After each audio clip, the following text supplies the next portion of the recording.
Did not expect to be doing this today. Ooh, classics. Yo, what's good everyone? Thank you for tuning in to today's video. If you're new around here, my name is Aiden, and in today's review we have a really exciting pair of shoes to take a look at. So much so, I actually decided to do a little bit of a pickup vlog so you guys can actually come along with me to actually pick up my pair. So I'm really excited to get into this one. Don't want to take up too much time on the intro, so sit back, relax, and let's go ahead and get straight into this video.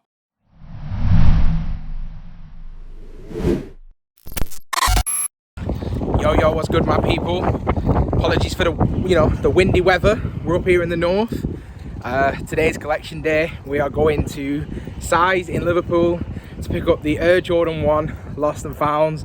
Like, this has never happened before. I've never had a collection day, so I thought, why not bring you along for the journey? A little bit underwhelming. I got to go for an eye test first. Got to make sure the peepers are seeing good. So I'll go do that first, and then we'll get into Liverpool and we'll go get these kicks. Let's get it. Yo people, just checking in.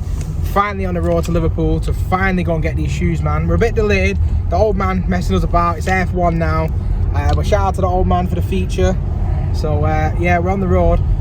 Hopefully it won't take too long. Check in with you guys soon.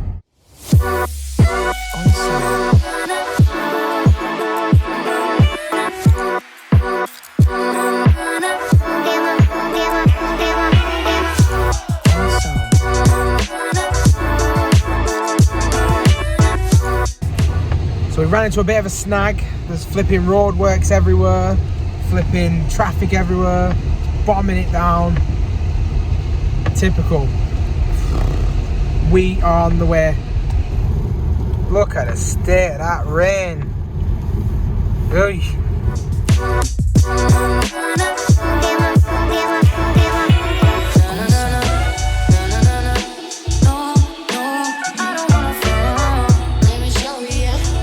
The rain isn't making it any easier.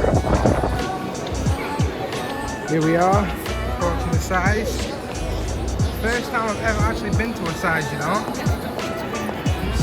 Let's get in there. Let's get these crepes, man. Let's go. See that? Bag secured. Boosh. And just like that, we're back in the studio. We have the shoes in hand at last. And even though it was a slightly longer winded journey than I expected it to be, I am really glad to say that we actually do have these in hand. Liverpool was so busy due to the Christmas markets and just being Christmas time. I really didn't have the opportunity to actually take a look at my pair just yet.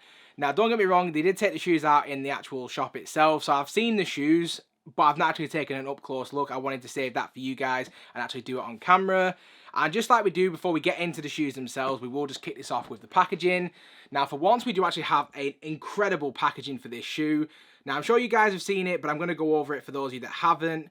Now, the box itself is adding into the storytelling, so it's like a distressed aged box. The lid doesn't match the actual box itself. And according to some reviews and some articles that I've read, I do believe that the lid of this box actually belongs to the AJKOs. Not sure if that is the case, don't shoot the messenger, but that's just what I've read. And it does also come in that really nice distressed look and feel. Not the exact same as what you'd expect from a typical Jordan 1, so I definitely thought that was a really nice touch. And then we do also have that Nike branding across the front of the lid, so there that is. Now, we do also have some other Easter eggs as well, so we do have some sale stickers on there as well. So, again, adding into the theme and the storytelling behind the shoe. There it is. And then if we do just take a quick look at the label, which reads, we have the Air Jordan 1 Retro High OG in the Varsity Red Black Sail Muslin colourway. And this is a personal pair, which is a UK 9.5. So there's the Size label. Hopefully that's focusing so you can check that out. I'm sure there's plenty of fakes on the market. So if you are looking to legit check, there you go. There's the label. And then if we do just take off the lid itself, so we'll pop this down, put it to the side. On the inside, we do have some absolutely incredible tissue paper. Now, I do believe that these are actually news clippings, actually from the time that the Air Jordan 1 first initially released back in 1985.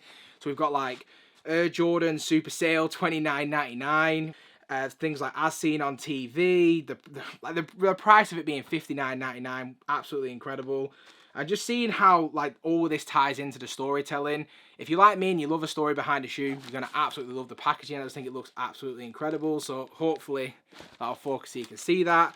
But that's actually not the only thing that you do actually get with the actual packaging itself. I'm sure you're already aware of it by now.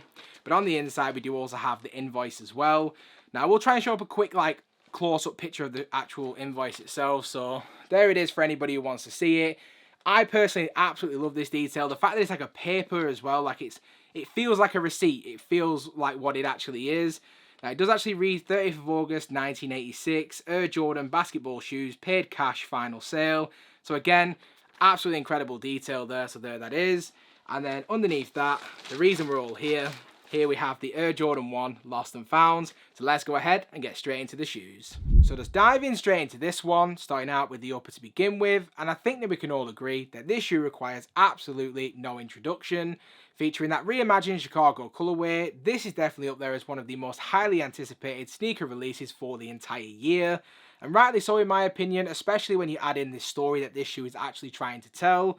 Now, for those of you that aren't too familiar, this shoe effectively is inspired by mom and pop shops back in the 1980s. Now, the story behind that is that this was supposed to be left in the stock room, and 35 years later it was discovered, and all the different aspects and all the little Easter eggs within the shoe itself tie into the theme, which is mom and pop shops, as we saw with the receipt and the tissue paper and all the other information that you actually get with the shoe itself. Now, I'll be honest, I'm not the most privy to it. You know, I wasn't even alive in the 80s, so I'm sure there are a lot more insightful people who can actually give you a lot more information on it. But just based on my limited understanding, the storytelling aspect behind this definitely won me over. Being that it's a Chicago colorway as well, I've never owned a pair, so this was definitely high on the hit list and high on the agenda to add into the collection.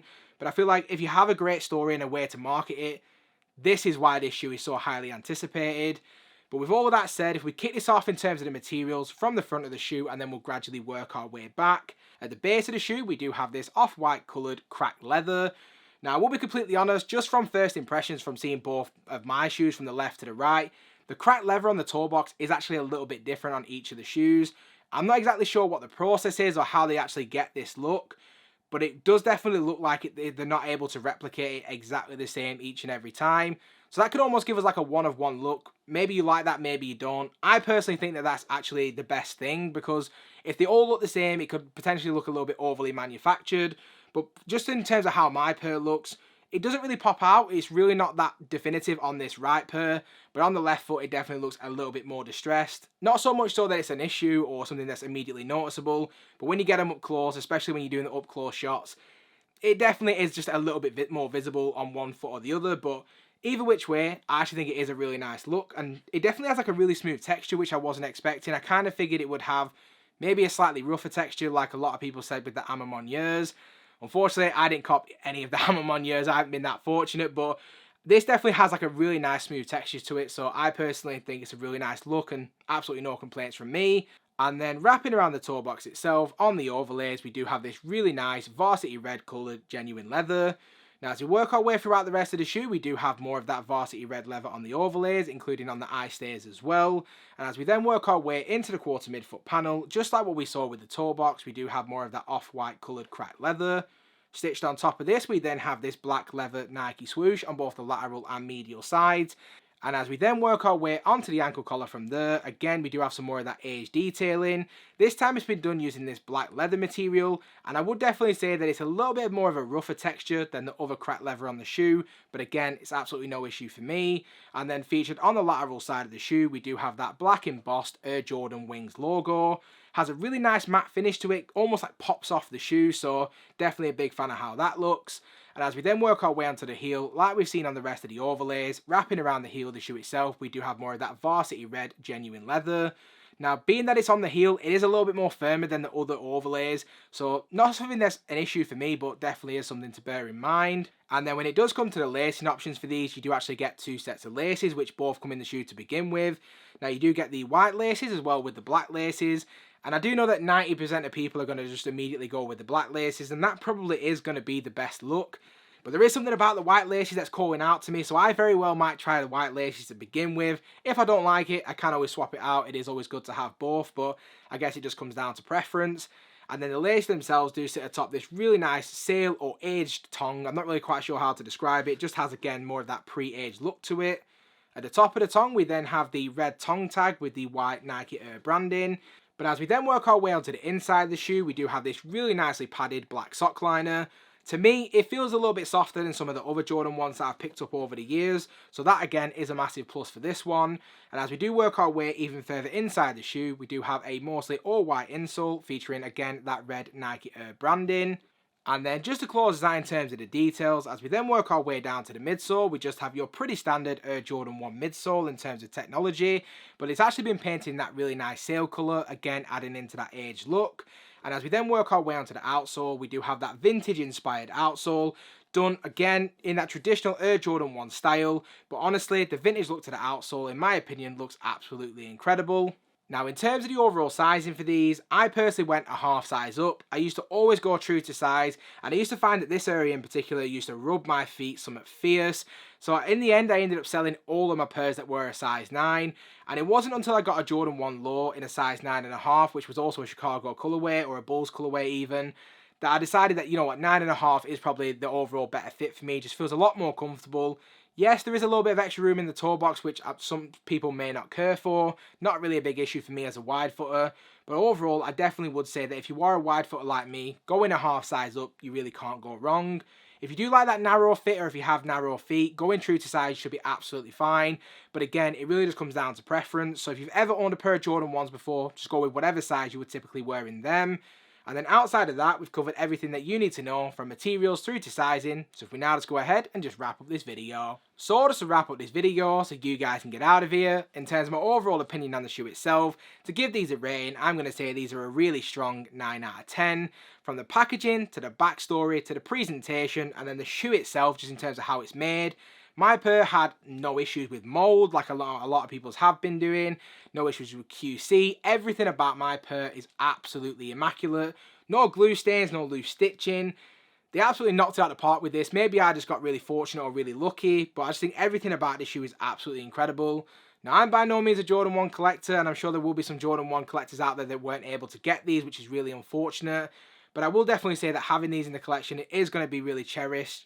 I've never owned a pair of Chicagos before.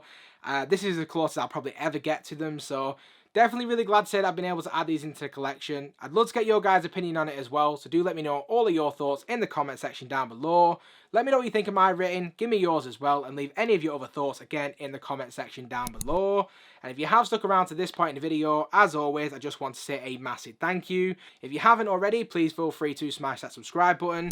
Also, do make sure the bell notification is switched on so you never miss a video. And I hope to see you all again in the next one.